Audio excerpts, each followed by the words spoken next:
Assalamualaikum warahmatullahi wabarakatuh. Alhamdulillah, nahmaduhu wa nasta'inuhu wa nastaghfiruh, wa na'udzu billahi min shururi anfusina wa min sayyiati a'malina. Man yahdihillahu fala mudilla lahu wa man yudlilhu fala hadiya lahu. Ashhadu an la ilaha illallah wahdahu la syarika lah wa ashhadu anna Muhammadan abduhu wa rasuluh, amma ba'd. Menerusi yang saya hormati dan kasihi sahibus samahah Mufti Kerajaan Negeri Perlis Dr. Juanda Jaya yang turut hadir pada malam ini, sahabat saya, dan patutnya dia patut bercakaplah di sini. Tapi terima kasih kerana hadir. Kami biasa kalau dah datang KL sembang-sembang, jadi dia lepas program ni lah. Yang berusaha Puan Nur Wahidah bin Muhammad Nasri, Wakil Pengetua Kolej Tun Said Nasir, pimpinan pelajar, hadirin dan hadirat yang dirahmati Allah Subhanahu wa taala. Saya sebenarnya datang sini baru tengok tajuk teras akidah. Tapi insya-Allah kita akan bercakap beberapa perkara yang berkaitan dengan akidah ini yang mungkin boleh dimanfaatkan bersama, dan selepas itu insya-Allah saya rasa ada sesi saya baca di program tadi soal jawab. Saudara dan saudari sekalian, pertama kita semua kena tahu beberapa asas mengenai akidah di dalam kehidupan manusia. Iaitu secara umumnya manusia semua percaya tentang kewujudan Tuhan. Para rasul yang datang sepanjang sejarahnya tidak menghadapi kesukaran untuk menisbatkan ataupun untuk membuktikan tentang wujudnya Tuhan. Kerana manusia kebanyakannya percaya Tuhan ada. Di atas kepercayaan itulah kita melihat munculnya berbagai agama. Sama ada dia agama yang menyembah berhala, ataupun dia Kristian, dia Yahudi, ataupun dia Islam, Muslim. Kesemua itu membuktikan manusia percaya tentang wujudnya Tuhan.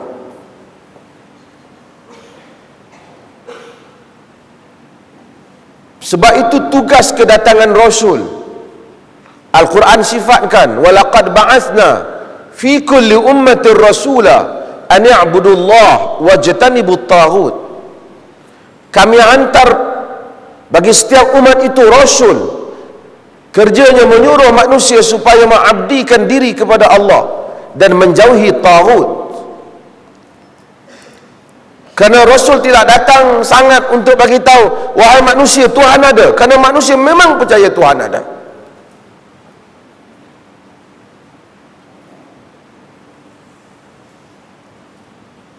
Perjuangan untuk menyuruh manusia percaya wujudnya Tuhan tidak begitu penat ataupun tidak begitu membebankan, kerana itu adalah asas yang manusia percaya. Hatta kalau kita pergi kepada masyarakat yang barangkali tidak masuk kepadanya dunia luar, orang asli di hutan Amazon, mereka juga percaya tentang adanya Tuhan. Orang asli di hutan di Malaysia juga percaya adanya Tuhan. Cuma bagaimana mereka nak menzahirkan kewujudan Tuhan itu di dalam kehidupan mereka sahaja yang mereka berbeza antara satu sama lain.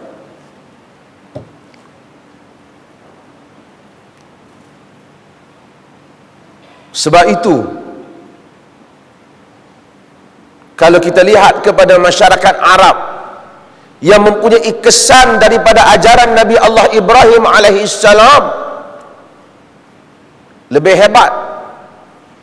Mereka bukan saja tahu tentang kewujudan Tuhan, bahkan mereka menamakan Tuhan itu dengan Allah.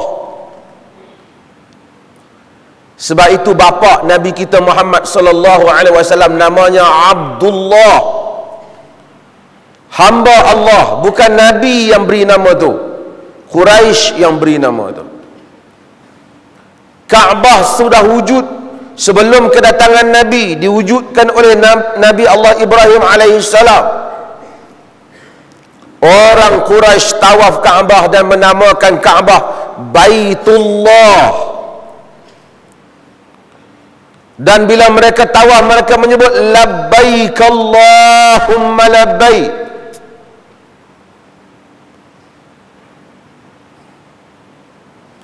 Bila mereka tentang Nabi sallallahu alaihi wasallam, mereka kepung Bani Hashim dalam usaha supaya Nabi Muhammad tidak meneruskan dakwahnya dan supaya Bani Hashim tidak menyokong Muhammad sallallahu alaihi wasallam. Bani Hashim bukan sokong Nabi kesemuanya, tapi mereka ada sifat perasaan kekabilahan, tribal, fanatik, yang menyebabkan mereka akan bersifat menolong kabilah atau menolong klan, kerana Bani Hashim ni lebih kecil daripada itu, kabilah je. Abu Talib tak masuk Islam, tapi dia tetap pertahankan Nabi sallallahu alaihi wasallam untuk mengepung Bani Hashim. Quraisy buat persidangan di majlis ataupun diistilahkan oleh Syekh Al-Mubarakfuri sebagai Parlimen Quraisy yang dinamakan dengan Darun Nadwah. Sidang Parlimen Quraisy yang membuat keputusan bahawasanya kita mesti memulaukan Bani Hashim, tak boleh berkahwin, tak boleh berjual beli, tak boleh menjual barang kepada mereka. Kepala kepada surat berkenaan mereka tulis Bismikallahumma, dengan namamu ya Allah.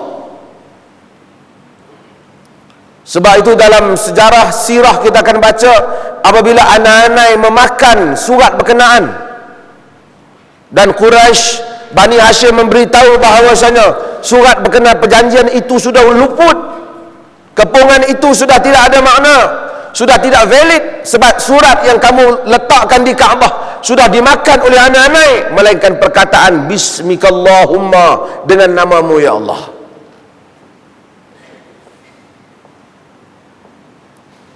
Quraisy apabila nak perang dengan Nabi, doa kepada Allah, Allahumma ahlik Muhammadah, ya Allah musnahkanlah Muhammad.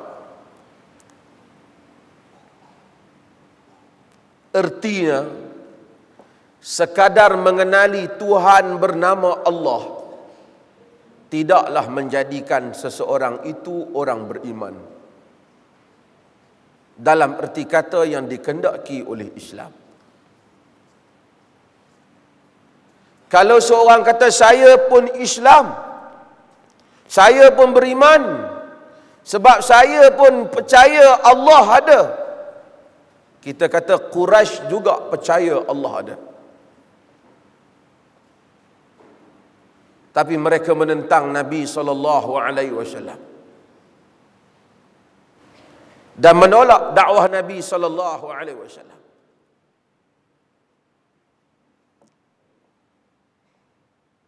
Bahkan Quran sifatkan banyak perkara Quraisy lebih jelas. Wala in sa'altahum man khalaqas samawati wal ard wa sakhkhara asy-syamsa wal qamar la yaqulunna Allah. Jika ditanya mereka siapakah yang mencipta langit dan bumi dan menundukkan bulan dan matahari, nescaya Quraisy kafir Mekah itu akan menyatakan Allah.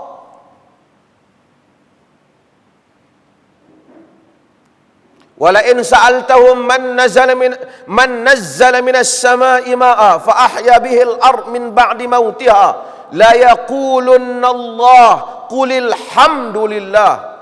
Jika ditanya mereka siapakah yang menurunkan hujan daripada langit dan menghidupkan bumi setelah ia mati, nescaya kufar musyrikin Mekah akan menyatakan Allah. Katakanlah alhamdulillah, kerana kamu mengaku pun Allah. Nak Quran surah kata alhamdulillah. Cuma di Malaysia kalau mereka kata Allah, mereka diambil tindakan lah. Pasal mereka tak boleh gunakan nama Allah. Quran kata alhamdulillah kerana kamu mengaku Allah. Memang pun orang kafir Quraisy menggunakan nama Allah.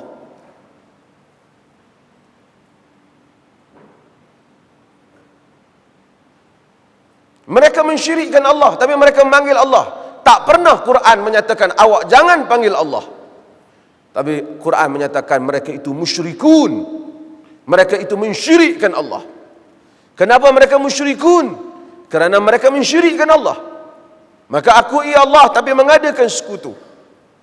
Kalau mereka menolak Allah, mereka mulhidun. Mereka golongan mulhid, atheist. Mereka tak percaya Allah. Bila kita tahu hal ini, maka kita kena tahulah tentang asas yang penting untuk kita faham tentang dakwah Nabi SAW. Supaya kita jangan ingat perjuangan Nabi dalam akidah ialah perjuangan nak memperkenalkan Tuhan kita namanya Allah. Bukan.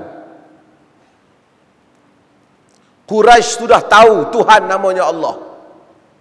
Quraisy sudah memanggil Tuhan dengan panggilan Allah.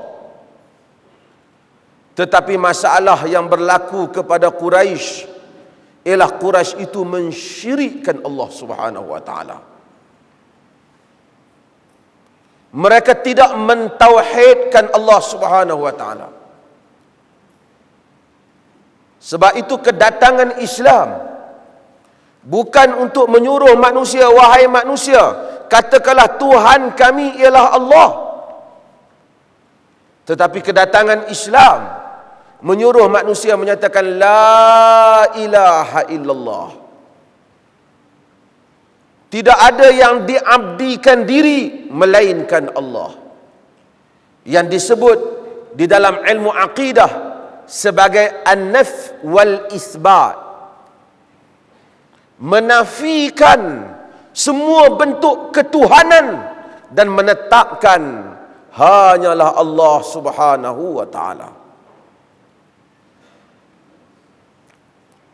Menafikan sesiapa yang menetapkan Allah Tuhan tapi tidak menafikan Tuhan-Tuhan selain daripada Allah, dia baru sama dengan Abu Jahal dan Abu Lahab.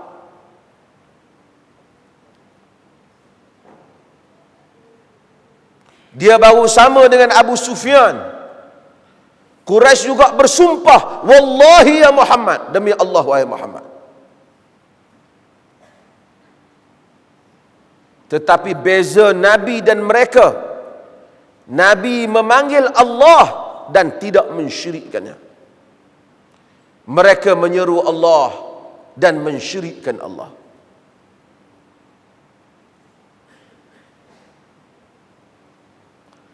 Maka bila orang tanya kita teras akidah Islam apa? Terasnya tauhid, musuhnya syirik. Terasnya tauhid, musuhnya syirik. Apa saja bentuk yang mensyirikkan Allah, maka itu bertentangan dengan akidah Islam. Keluar daripada akidah Islam. Saya teringat seorang tokoh ternama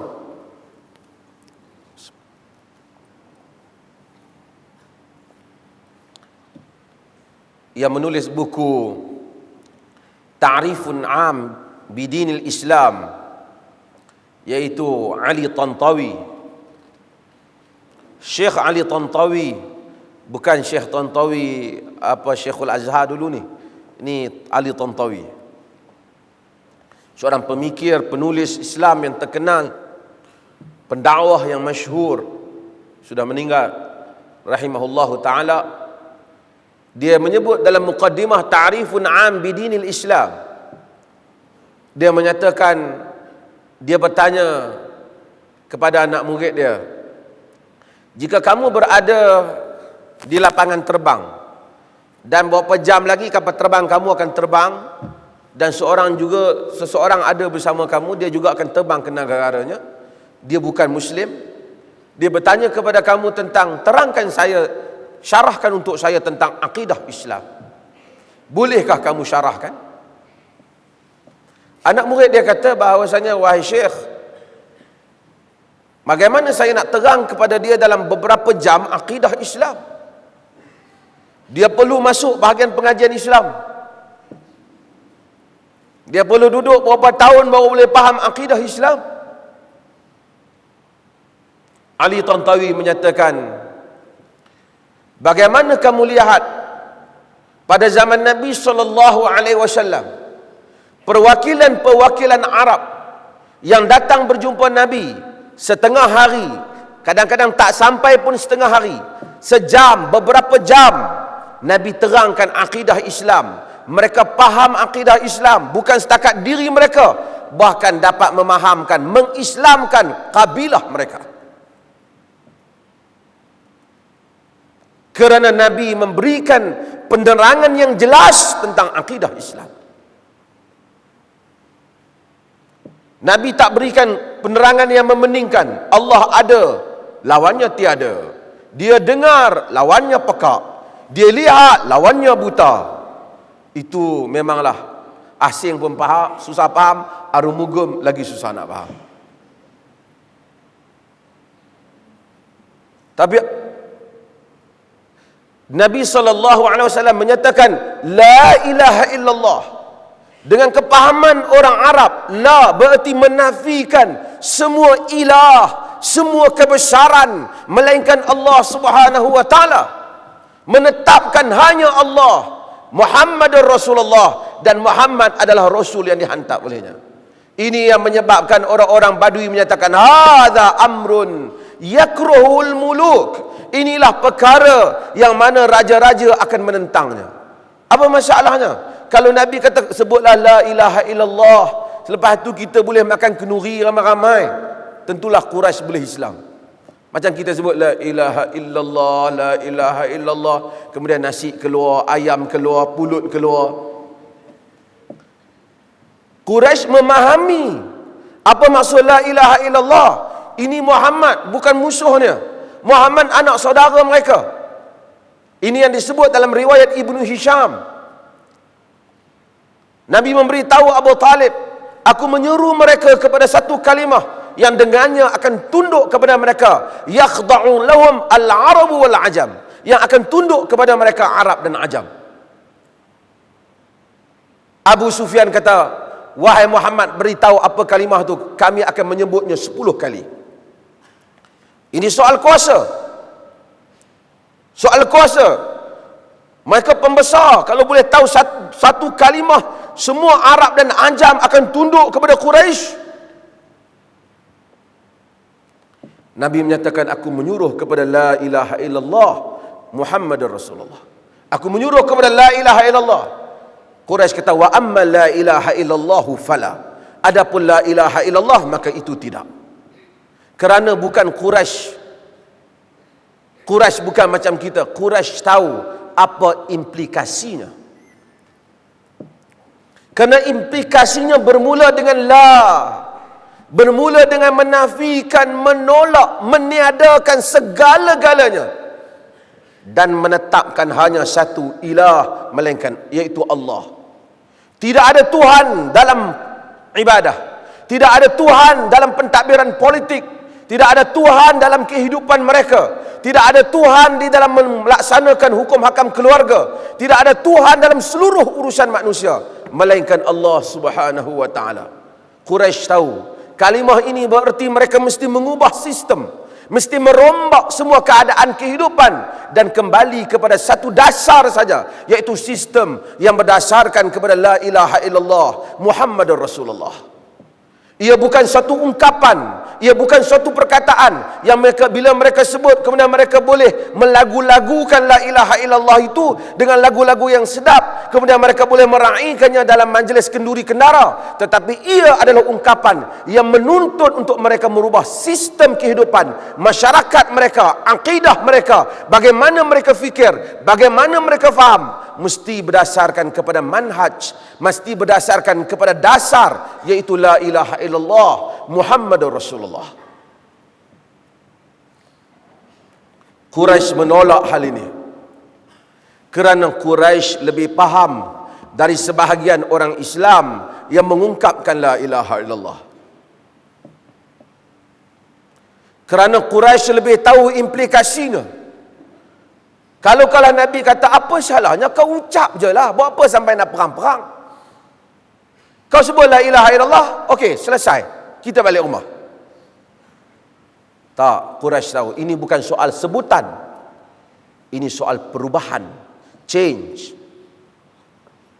Sebut dan mengubah sistem. Bila mengiktiraf ilah hanya Allah, segala yang Quraisy pakai selama ini, kebesaran-kebesaran selain daripada Allah, mesti diubah.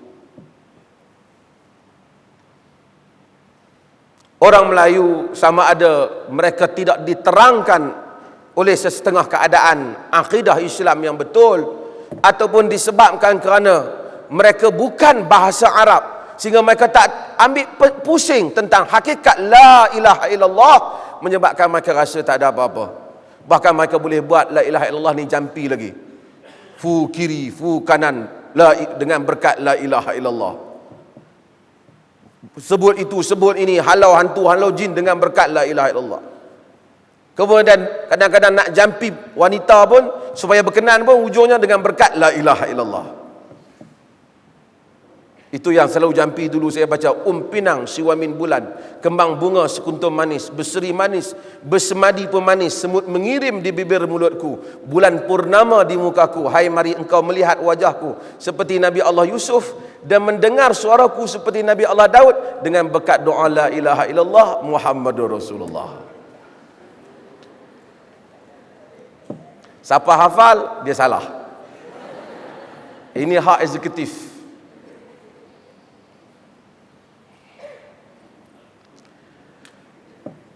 Disebabkan kerana kita tak tahu implikasinya, maka apabila kita jelas tentang hakikat yang besar ini, mengapa berperang satu kabilah, satu kaum kerana la ilaha illallah?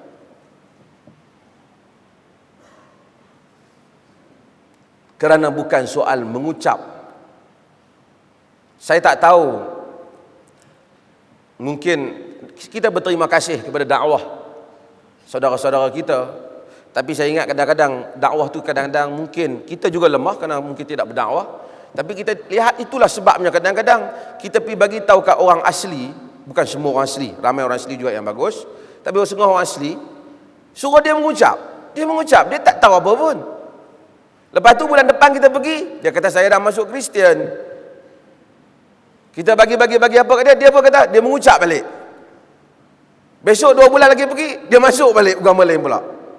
Sebab kita kata yang penting awak mengucap. Setengah tempat bila orang nak masuk Islam, bukan dia pentingkan makna, dia duk pentingkan ni, tajwid sebutan tu kena betul. La ilaha, oh syadah dia macam mana? Baris dia macam mana? 3-4 jam kawan tu dia tak pernah duk sebut dia bukan orang Islam sebelum ni. Nak sebut illallah payah. Oh dia kata tak sah. Dia ingat sah tu pada sebut, sah tu pada akidah, bukan pada sebutan.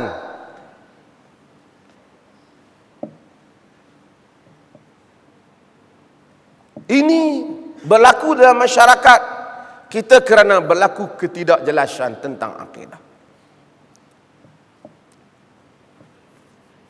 Yang berikutnya ialah, setelah seseorang jelas bahawa saja tidak ada yang diabdikan diri melainkan Allah, maka dia tahu apa saja unsur yang menyebabkan adanya syirik, terbatal akidah. Maka orang Islam, masyarakat yang paling bersih daripada segala unsur syirik. Tak ada tangkal, tak ada gantung sana gantung sini, tak ada kepercayaan yang membesarkan selain Allah. Kita tengok orang Islam di setengah tempat mengucap, tapi Allah, dialah yang paling kuat sekali pergi bomoh.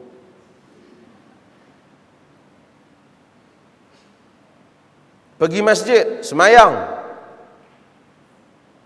Tapi bila ini ada, saya baca surat khabar Star semalam, apa kementerian nasihatkan supaya jangan pergi minum air di belah Kedah.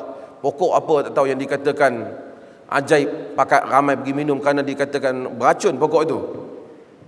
Pantang tengok benda pelik sikit, pakat ambil air dia. Oh, ini air ajaib. Kadang-kadang Muslim, tapi akidahnya tidak jelas. Yang kedua ialah saya tegaskan, dan sebahagian saudara-saudara mungkin mendengar apa yang saya sebut sebelum ni, iaitu satu perkara yang mesti kita jelas, akidah Islam mengenai Allah. Allah Subhanahu wa taala tidak boleh disifatkan melainkan apa yang Allah sifatkan diri dia. Kenapa hal ini perlu dijelaskan? Sebab semua agama maukan kepada Allah. Ini saya selalu jelas. Maukan kepada Tuhan. Tapi oleh kerana manusia tak melihat Tuhan, lalu manusia mula mengandaikan tentang Tuhan. Saya buat cerita iman orang asli. Allah bekalkan fitrah kepada manusia ni, dia mesti percaya adanya Tuhan. Kalau kita tak ajar dia pun, dia membesar, biar dia hidup dalam masyarakat binatang pun, dia akan fikir tentang Tuhan. Ni fitrah. Fitrat Allah allati fataran nas 'alaiha. Allah jadikan manusia atas fitrah itu.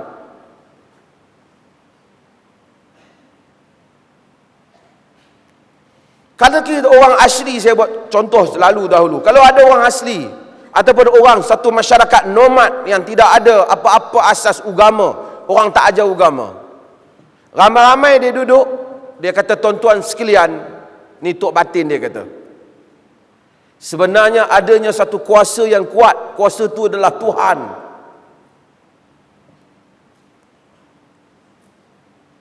Maka kita akan bayangkan bila tok batin kata begitu, pengikut dia akan kata apa? Tok, Tuhan itu macam mana?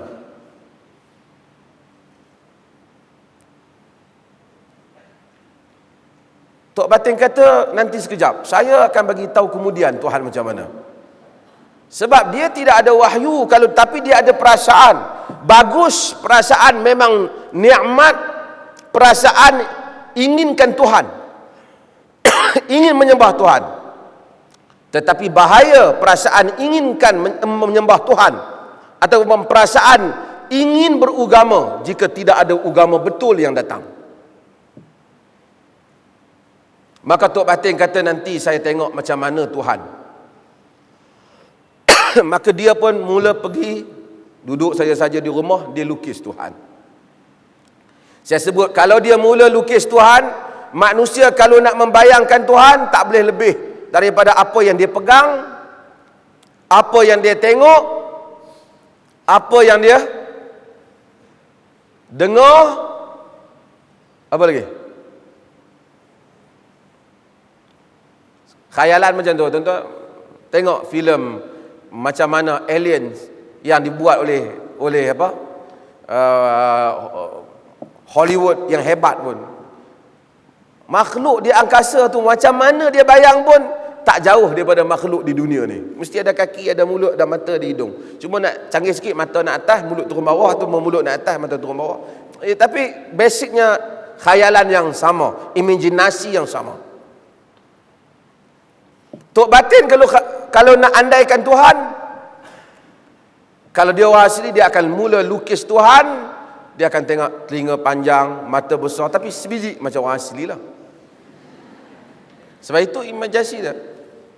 Saya minta maaf kepada saudara-saudara yang beragama lain. Sebab itulah Tuhan orang-orang agama Hindu kebanyakannya muka macam orang India. Sebab itu gambaran mereka. Pengasas-pengasas yang awal, apabila dia nak bayangkan Tuhan, dia mesti bayangkan berdasarkan kepada apa yang dia tengok. Dia tengok manusia di benua India, rupanya rupa orang India. Maka Tuhan-Tuhan di kuil-kuil Hindu ialah Tuhan yang menyamai rupa seorang India. Sedangkan Tuhan itu mana ada ugat bangsa dia. Tuhan untuk semua bangsa, mana boleh Tuhan berat sebelah. Ini sudah tidak, ialah nanti dia tak setuju saya kata, kan? Ini YouTube kena potong sikit lah. Baru ni dia komplain. Tak, artinya kalau manusia diberi peluang untuk bayangkan Tuhan, orang India dibayang Tuhan, dia bayang Tuhan macam orang India. Sebab itu Tuhan-Tuhan ataupun dewa-dewa Cina macam orang Cina. Matanya semuanya, kawasan yang hebat, yang suka makan, perutnya gemuk, matanya bulat. Tapi manusia tak boleh membayangkan Tuhan. Kalau dia bayang, dia akan terbatas dengan apa yang sense yang dia ada saja. Sebab itu kita tengok Nabi Isa di barat, mukanya macam pemuda barat. Nabi Isa bukan, Jesus bukan orang barat. Dia orang Yahudi, Jew. Dia Bani Israel. Muka dia patut macam orang Israel, bukan macam orang Amerika.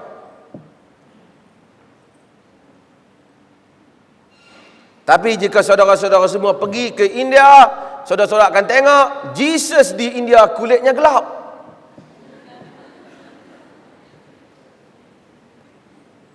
Sebab dia bayangkan ada kaitan dengan bangsa dia. Maka dengan itu agama membuatkan satu ketetapan dalam akidah Islam bahawasanya Allah Subhanahu wa taala tidak boleh dibanding-bandingkan. Laisa kamitslihi syai'. Allah tak sama dengan apa-apa. Sebab itu dalam akidah Islam, setelah percaya Allah, tahu Allah tidak boleh disyirikkan, mesti beriktikad tak boleh samakan Allah dengan makhluk dalam apa rupa pun. Dan tak boleh menceritakan Allah melainkan dengan kadar yang Allah cerita tentang diri dia dalam Al-Quran dan dalam sunnah Nabi SAW.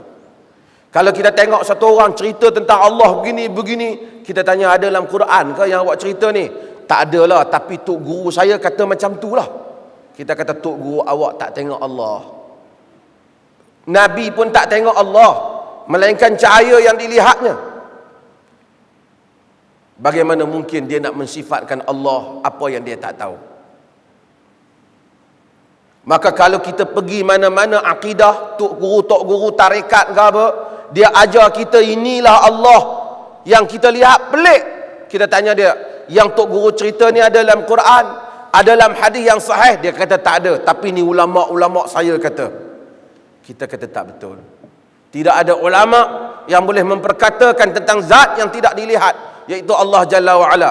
Ghaib, alladzina yu'minuna bil ghaib, yang beriman dengan ghaib, melainkan dengan nas yang terang daripada empunya zat itu sendiri, iaitu Allah Subhanahu wa ta'ala.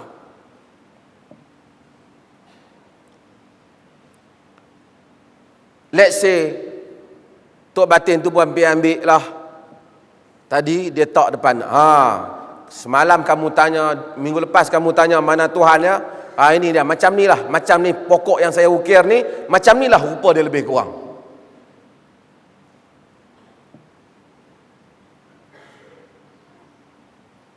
Maka sekali lagi, pengikut itu akan bertanya kepada Tok Batin, Tok Batin, macam mana kita nak buat dengan Tuhan ni?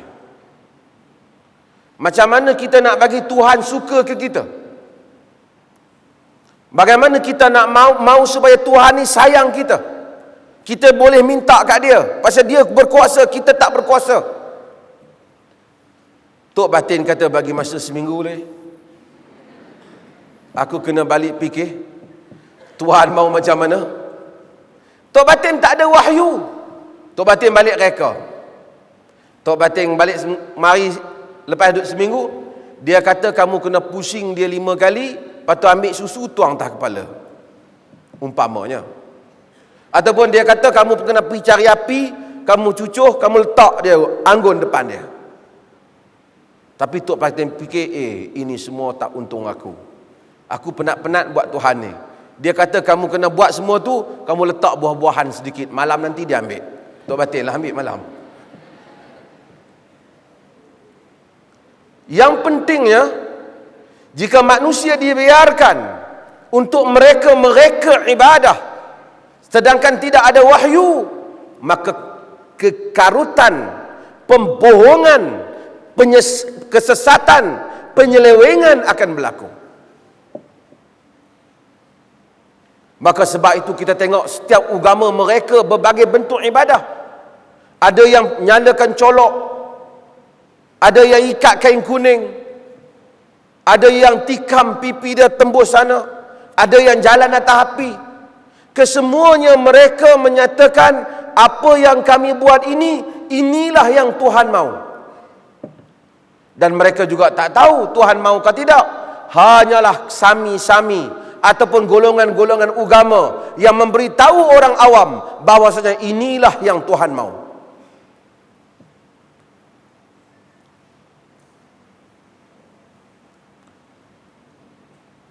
Maka perkara ketiga di dalam agama yang asas, agama melarang manusia untuk menetap mereka mengada-adakan hal ehwal ibadah apa yang tak diajar oleh Tuhan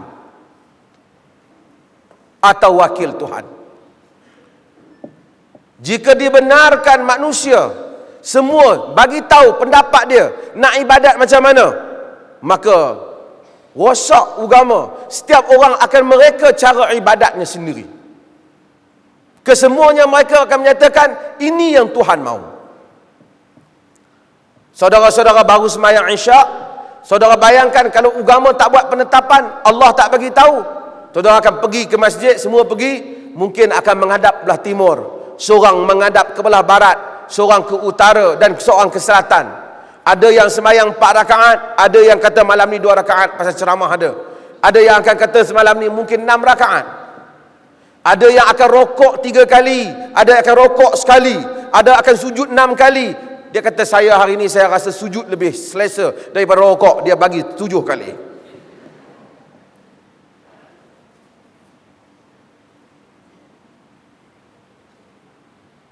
Maka Al-Quran, Tuhan sekali lagi, setelah melarang manusia syirik, melarang manusia mensifatkan tentang zatnya apa yang manusia tak tahu, melarang manusia untuk mengada-ngadakan ibadah apa yang manusia tak diajar.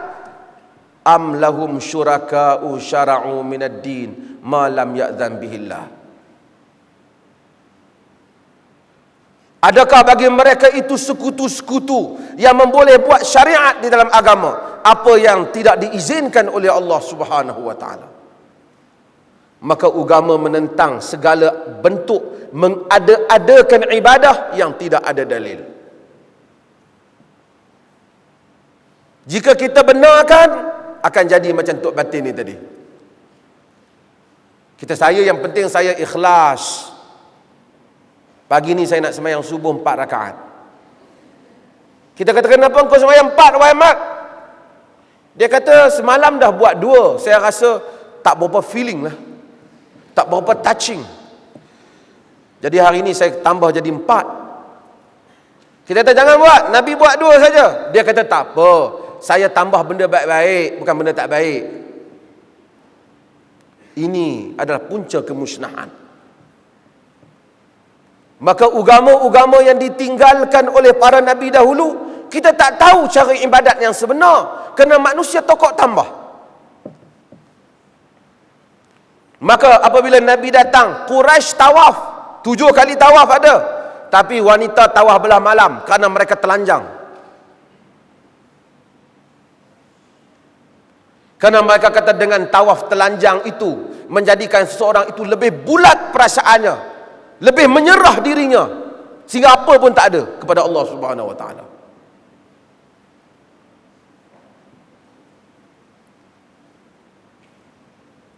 Sekali lagi agama menentang hal ini.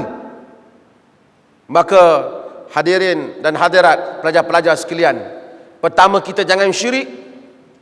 Kedua, kita jangan ceritakan tentang Allah melainkan kita ada dalil dalam Al-Quran dan Sunnah. Ketiga, kita jangan sebut tentang cara ibadah kepada Allah melainkan apa yang kita pasti dia ditunjuk oleh Nabi SAW.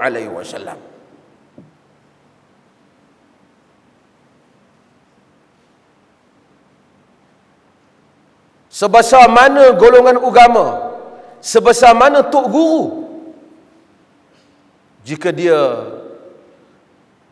bercakap soal ibadah dengan kepala dia sendiri, dia tersasar daripada ajaran Islam.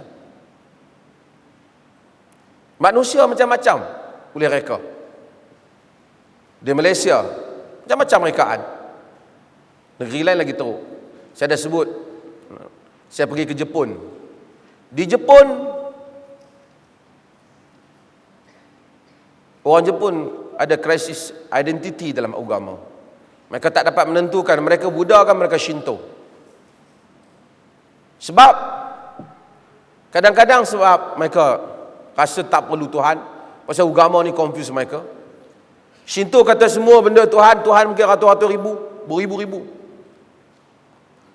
Tapi yang paling masalah ialah golongan agama mengambil kesempatan. Nak lahir sebagai seorang Buddha ataupun Shinto kena ada bayaran dia. Kena bayar untuk nama. Nama yang baik mungkin harga dia 40 ribu. Nak mati supaya dapat standard pergi syurga, orang agama lagi dibayar duit lagi. Maka upacara-upacara yang pelik-pelik akan diadakan supaya nak menaikkan orang ini kepada Tuhan. Siapa yang untung? Orang tengah yang untung. Dalam negara kita pun mula dah ada. Bila mati ada package 1,000, 2,000, 3,000, 5,000. Kononnya menghantar pahala, yakni buat pahala nak hantar ke Tuhan. Siapa duit banyak maka Tuhan akan luluskan. Tapi yang memakannya ialah orang-orang tengah ini. Inilah bahana apabila ibadah direka. Setiap manusia mengambil kesempatan di atas rekaan ini. Upacara-upacara yang baru. Malaysia canggih, Malaysia boleh, One Malaysia. Tak pernah kita dengar Quraisy macam mana keka pun. Air Zam-Zam ni ada sejak zaman Quraisy. Dia minum air Zam-Zam, dia tawaf telanjang.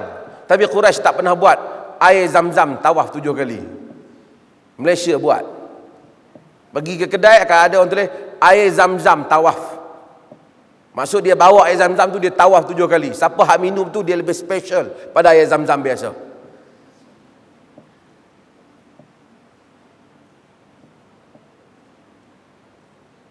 Kita ada riwayat Az-Zuhri. Nabi tak pernah kata, tapi Az-Zuhri kata, mungkin dia dengar orang cakap ke, dia dengar orang bersembang ke, dia ambil pengalaman masyarakat Arab. Dia kata makan kismis boleh membantu hafalan.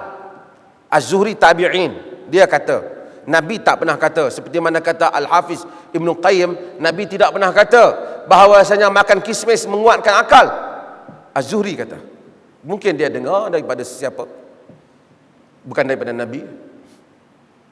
Tapi Az-Zuhri yang kata dia tak pernah buat kismis jampi untuk kuatkan otak. Malaysia buat. Kaya raya.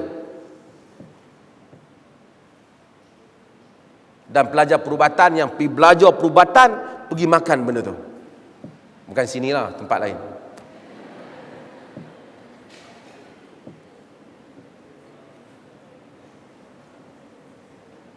Bukan soal jampi, tetapi soal orang tengah yang memikirkan bagaimana boleh dibuat duit dengan agama ni.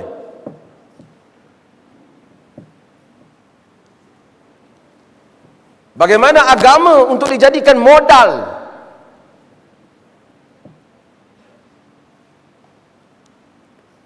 yang disebut dalam hadis yang diriwayatkan oleh Abu Daud, iqra'u Qur'an wa salullah qabla an ya'tiya zaman qaumun yaqra'una al-Qur'an wa yas'aluna an-nas. Bacalah Quran dan minta pada Allah sebelum datang pada satu zaman kaum yang membaca Al-Quran dan meminta daripada orang ramai.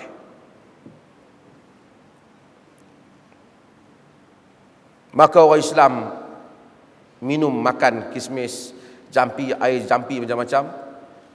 Tapi orang bukan Islam jugalah yang memenangi dalam banyak perkara dalam negara ini. Tapi saya nak ceritanya, ini adalah bahana menyebabkan Allah melarang manusia mengada-adakan tokok tambah dalam agamanya. Untuk mengatasi hal itu, maka Allah menghantar Rasul. Kerja Rasul ini menyampaikan apa yang Allah mahu, menceritakan tentang Allah, zat Allah tadi, apa yang Allah cerita kepadanya melalui wahyu, dan menceritakan kepada kita apa yang Allah mahu untuk kita mengabdikan diri kepadanya. Tuan-tuan dan perempuan sekalian, setiap orang ada cara penghormatan dia. Tuan-tuan masuk polis, tuan-tuan masuk tentera, tuan-tuan tengok orang tabik, ada tabik tertutup dan tabik terbuka. Dan kita tak boleh samakan antara polis dengan tentera. Kita kata yang mana pun kita salute, sudahlah. Tak boleh. Kerana ada peraturan dia. Rendah dia, topi dia, cara dia hentak kaki dia, sangat detail dia. Kalau buat salah, walaupun jenderal duduk depan, kita tengok, ini tabik polis ni. Apa yang saya tabik kat saya? Dia kata apa-apa pun tabik, sudahlah. Setuju cukup lah. Bukan saya tendang awak. Kita tak boleh. Saya jenderal tentera, awak mesti buat berdasarkan tentera. Itu manusia. Manusia walaupun nak abdikan diri pada Allah, dia tak boleh buat apa yang dia suka. Dia mesti buat cara yang Allah mahu. Baru menunjukkan dia patuh kepada Allah, tunduk kepada Allah, dan tunduk menurut cara yang Allah mahu. Tunjuk hanya kepada Allah dan tunduk kepada jalan yang Allah mahu. Maka dengan itu manusia mesti belajar daripada Rasul ini cara bagaimana manusia nak abdikan diri kepada Allah. Maka saudara-saudara sekalian di UKM ini, maka mesti menegaskan tentang soal bagaimana mempelajari ibadah Nabi SAW. Kadang-kadang kita sembahyang daripada kecil sampai besar, kita bukan tanya, pasal apa aku buat macam ni ya? Kita kata, aku duduk biasa dah macam ni. Sebab tu kita terikut. Saya selalu buat contoh dulu. Kita bila nak salat umpamanya, mesti salat berdasarkan kepada apa yang kita belajar daripada Nas. Perubatan satu ilmu yang payah, bukunya pun mahal, kita beli. Kerana kita nak tahu supaya jangan nanti bahaya orang lain. Lain yang kita buat, lain yang kita jadi kan. Macam saya buat contoh lah, selalu saya buat, bukanlah berlaku pun. Pasal umpamanya orang Melayu, dia hati dengan jantung sama. In my heart, dia tu dalam hatiku. Heart attack, serangan jantung. Jadi dia confused. Sebab tu bila dia bedah memang out lah. Orang sakit jantung dia bedah hati, orang sakit hati dia bedah jantung. Pasal bahasa dia out kan. Tapi yang penting ya, manusia mesti pelajari bagaimana yang Allah mahu, Rasul mahu dalam ibadah. Ini penting, saudara-saudara sekalian. Saudara beli buku bahan, kadang-kadang saya buat contoh, selalu dulu orang ambil wuduk. Dia tanya Tok Guru macam mana nak ambil wuduk? Tok Guru kata, tengok macam mana saya buat. Tok Guru pun ambil wuduk, tengah basuh muka, basuh tangan. Kaya nak masuk kaki, nyamuk gigit tengkuk Tok Guru. Tok Guru pun tampar sekali. Dia kata, oh bila basuh kaki mau tampar tengkuk sekali rupanya. Jadi basuh kaki tampar tengkuk. Sampai dah berapa belas tahun atau apa tampar tengkuk. Dia kata, Tok Guru saya punya petua. Habis basuh kaki, tampar tengkuk sekali. Macam orang dulu belajar sembelih ayam tu, sembelih ayam. Tok Guru dia duduk isap rokok daun, isap. Tok Guru, saya bawa ayam, nak suruh Tok Guru ajar macam mana mau sembelih ayam. Boleh, Tok Guru kata. Pisau bawa. Tok Guru dia sedut, rokok. Tanya sikit rokok tu bagi mati api tu, letak kat telinga. Lagi tak habis lagi rokok tu. Mana ayam? Dia ambil pisau, dia sembelih. Begini caranya, dia kata. Besok bila dia nak sembelih ayam, bapak dia hari ni kena sembelih ayam, kita nak makan ayam. Mana rokok daun naga?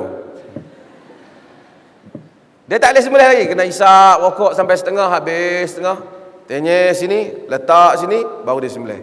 Kenapa siapa? Ini cara Tok Guru ajar. Sebab Tok Guru kata, tengok macam mana aku buat. Tapi dalam Islam, ustaz tak ada kuasa kata tengok macam mana ustaz buat. Ustaz semua kena kata tengok macam mana Nabi buat.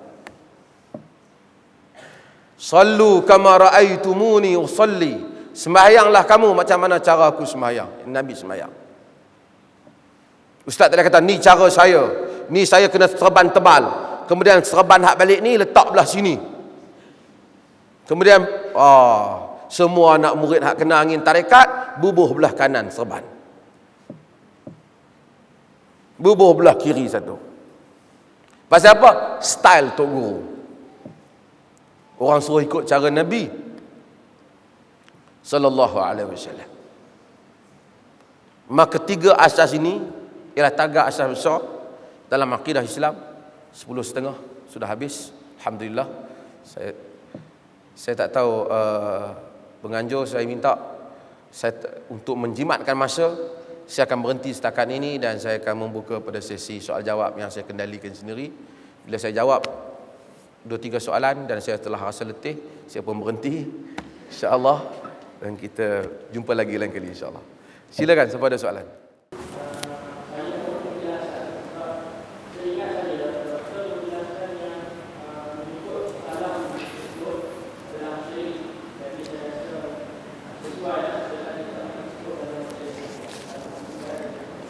Pertama, terima kasih. Pertama, saya tak pernah sebut salam satu Malaysia syirik. Mungkin ada rawi yang telah majhulul hal. Saya tak pernah sebut tentang salam satu Malaysia syirik, tapi saya mengkritik perkataan salam satu Malaysia. Saya kata salam-salam lah. Assalamualaikum. Boleh juga kita nak bagi salam kepada orang bukan Islam pun tak ada masalah. Dalam Islam tak pernah ada larangan. Cuma walaupun ada khilaf di kalangan sarjana tentang hal ini, saya tengok, sebelum saya salam satu Malaysia, saya tengok ada pelik sikit. Kita kadang-kadang berucap, kita kata Assalamualaikum warahmatullahi dan salam sejahtera kepada yang bukan beragama Islam. Apa maksud tu? Assalamualaikum tu maksud apa? Dan salam sejahtera. Apa maksud tu? Artinya tukar bahasa lah, daripada bahasa Arab kepada bahasa. Artinya kalau bagi dalam bahasa Arab salah, kalau bagi dalam bahasa Melayu boleh. Kita kata dalam majlis Islam dan bukan Islam, kita kata Assalamualaikum semua sekali lah.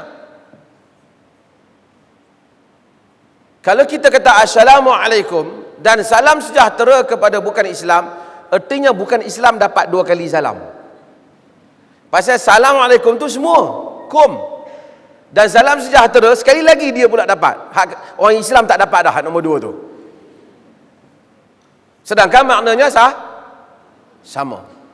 Maka kalau dalam majlis katalah Assalamualaikum. Nabi lalu dalam majlis, riwayat Al-Imam Al-Bukhari, ada Islam dan bukan Islam, lafaz Nabi sama. Assalamualaikum. Salam satu Malaysia. Saya tak tahu makna dia. Mungkin maksud sejahtera satu Malaysia kot.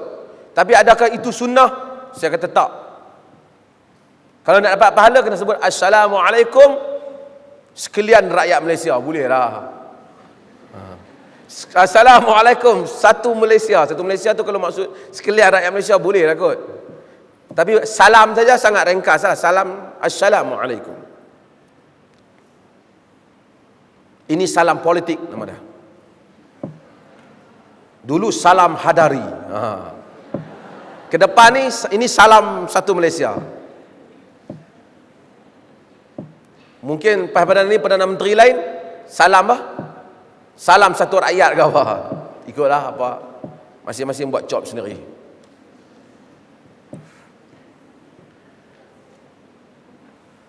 Tapi yang pentingnya tidak ada kalimah itu. Saya dah hari itu ada petikai benda tu kerana ada orang kata tak boleh bagi salam kepada orang, tak boleh doa kepada orang bukan Islam. Saya kata macam tu, macam mana orang yang sebut salam satu Malaysia, tidakkah satu Malaysia tu pun ada orang bukan Islam? Hakikatnya boleh doa secara umum orang bukan Islam, hatta secara khusus pun boleh. Dia sakit ni, saudara-saudara jadi doktor. Kita sebagai orang Muslim boleh tak mengubat pesakit yang bukan Muslim? Boleh tak? Kah haram? Boleh tak? Boleh. Kemudian pesakit kita tak sembuh, kita kata ya Allah sembuhkanlah pesakit saya. Boleh ke tidak? Boleh ke tidak? Boleh. Macam mana ada orang boleh fatwa tak boleh doa pada orang bukan Islam?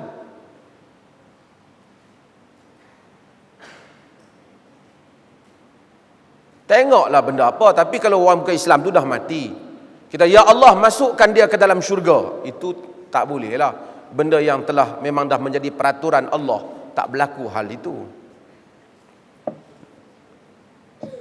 Ataupun doa putus silaturahim, ya Allah jadikan A dan B ni tak bercakap dan tak bertegur siapa.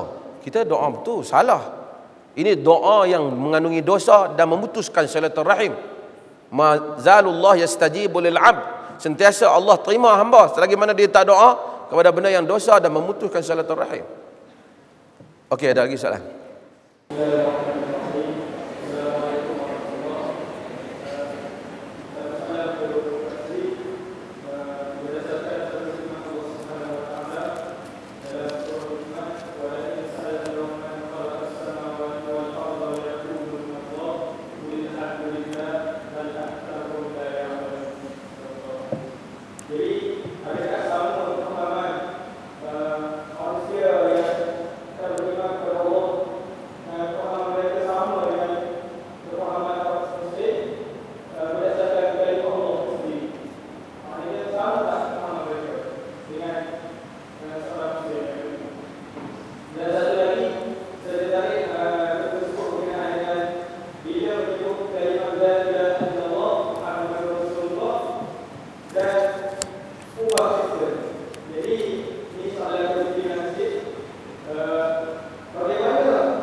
Kenapa anda nak buat demonstrasi?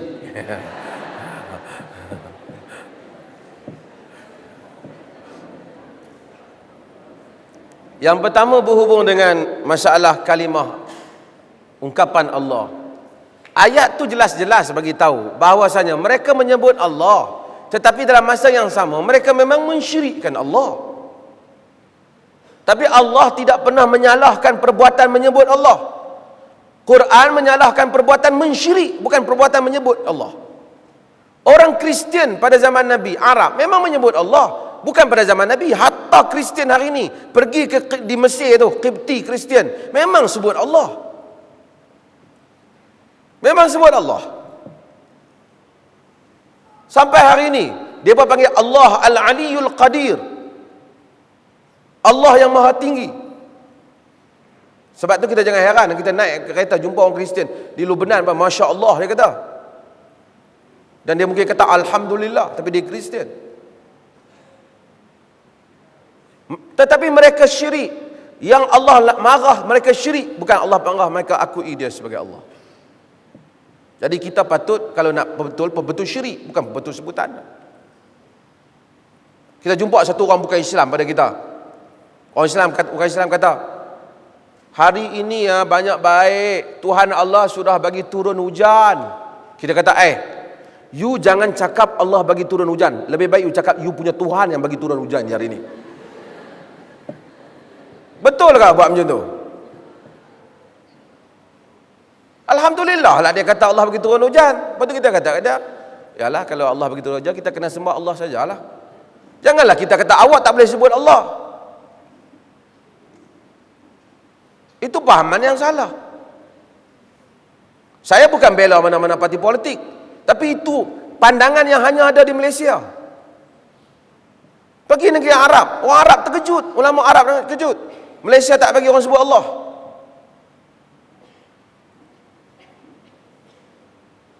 Yang salah ni syirik, bukan salah dia sebut Allah. Kita jumpa satu orang mari bukan Islam melawat kita. Oh, syukur, dia kata Allah sudah bagi awak sembuh. Kita kata jangan cakap macam tu, awak bukan Islam. Cakaplah Tuhan Siva itulah bagi saya sembuh. Nak cakap macam tu kata. Pasal awak bukan Islam. Betul lah dia kata. Dalam sebahagian negeri lagu mereka ada perkataan Allah. Allah selamatkan sultan. Orang bukan Islam menyanyi, tak ditangkap pula. Patut tengah-tengah menyanyi lagu negeri, tangkap. Pasal sebut Allah. Polis yang pakai tu, lambang polis tu, ada Allah Muhammad. Pun tangkap dia juga. Dia bawa Allah atas kepala dia. Yang polis-polis yang bukan Islam. Ini satu undang-undang yang pelik bin ajaib yang buat dalam negara ni. Lama dah kata pula. Mengubah sistem. Ya, kita kena ubah sistem. Tapi sistem ni tengok, ada sistem akidah. Ada yang membabitkan sistem kehidupan sebagai Muslim. Ada yang membabitkan sistem kenegaraan. Kesemuanya mesti diubah berdasarkan apa yang Allah mahu. Ada yang Allah mahu sangat detail tentang masalah ibadah. Ada yang Allah mahu agak detail tentang perkahwinan. Ada yang Allah mahu agak prinsip umum tentang pemerintahan. Keadilan umum yang Allah mahu. Jadi perkara-perkara ini mesti berdasarkan kepada prinsip-prinsip yang ditetapkan di dalam la ilaha illallah Muhammadur Rasulullah. Okey, ada soalan lain?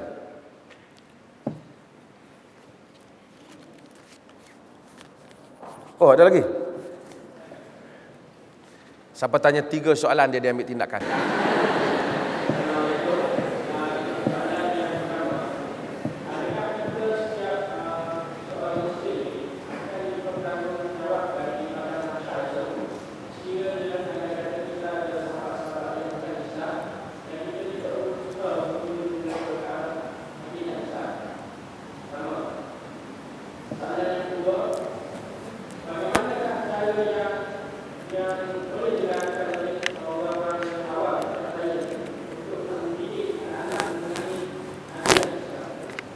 Ya, terima kasih.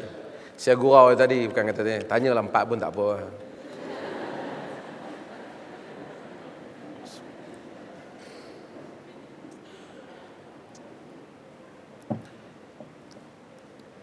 Semua kita bertanggungjawab terhadap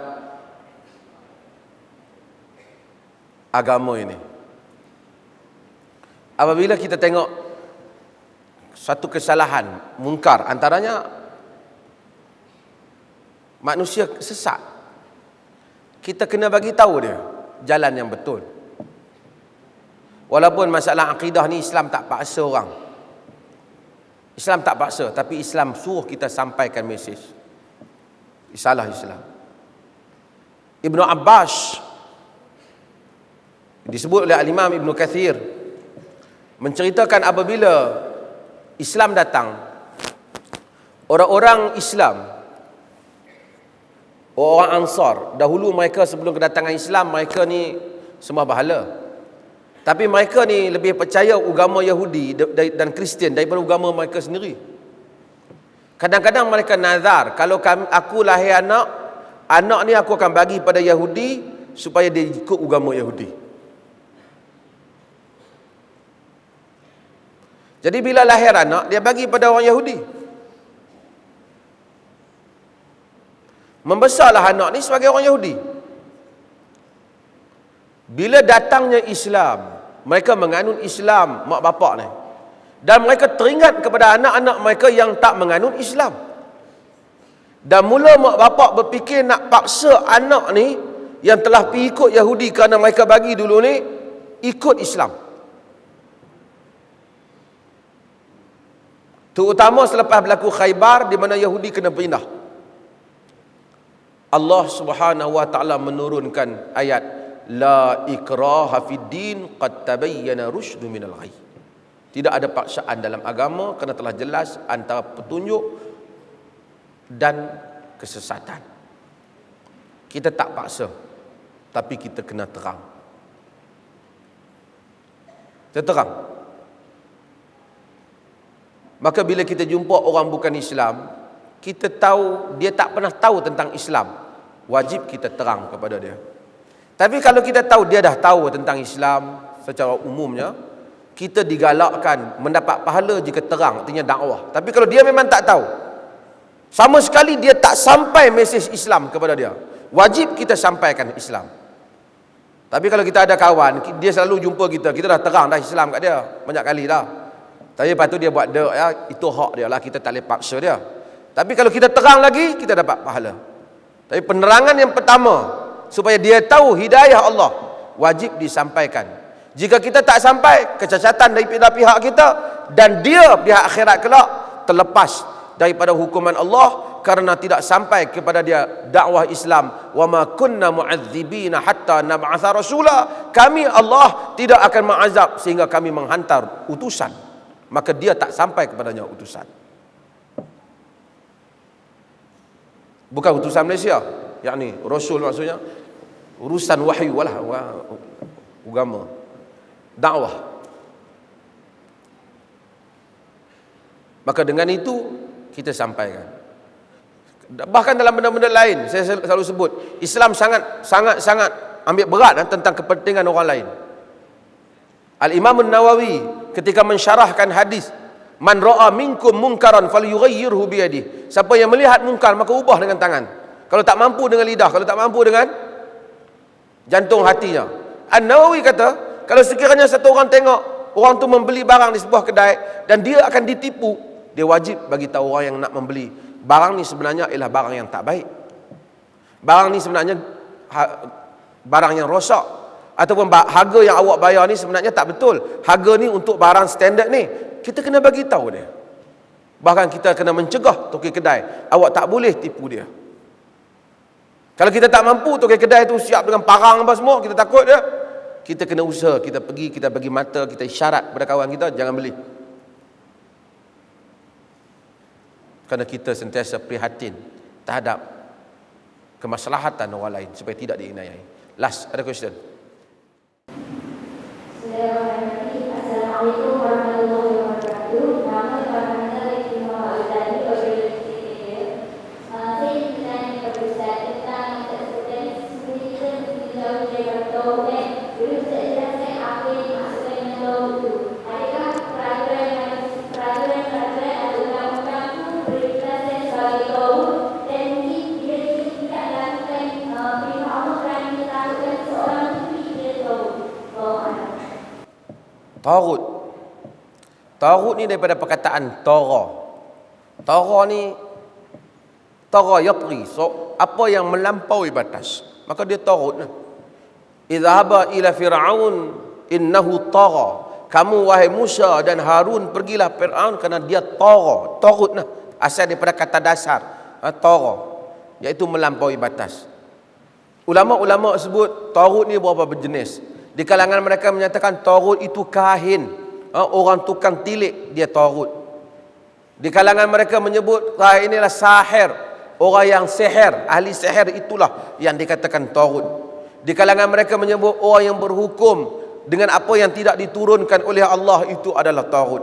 Di kalangan mereka menyebut yang dikatakan taghut itu berhala, itu adalah taghut. Yang pentingnya, jika kita simpul daripada semua pendapat-pendapat ini, bahawasanya taghut ialah setiap yang melampaui batasan Allah Subhanahu wa taala, maka dia taghut.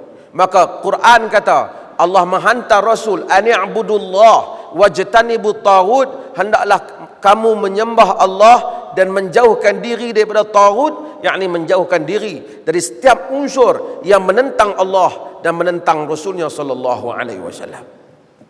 Mudah-mudahan Allah Subhanahu wa taala merahmati kita semua Terima kasih banyak kepada pihak penganjur dan terima kasih banyak kepada Puan Nur Wahidah kerana sudi dengar sampai habis. Dan terima kasih banyak kepada pelajar-pelajar sekalian. Sebenarnya saya sebuah satu ceramah yang mungkin tak tersusun, tapi apa yang dapat diambil manfaat, kita manfaatkan bersama. Apa yang tersilap pun kemaafan. Esok saya masih ada satu lagi siri ceramah di KGPA, Kelab Golf Perkhidmatan Awam, dan saya jemput juga untuk hadir dengan tajuk perbincangan yang lain. Mudah-mudahan Allah Ta'ala rahmati kita sekian. Wassalamualaikum warahmatullahi wabarakatuh. الله لا إله إلا هو الحي القيوم لا تأخذه سنة ولا نوم له ما في السماوات وما في الأرض من ذا الذي يشفع عنده إلا بإذنه يعلم ما بين أيديهم وما خلفهم ولا يحيطون بشيء من علمه إلا بما شاء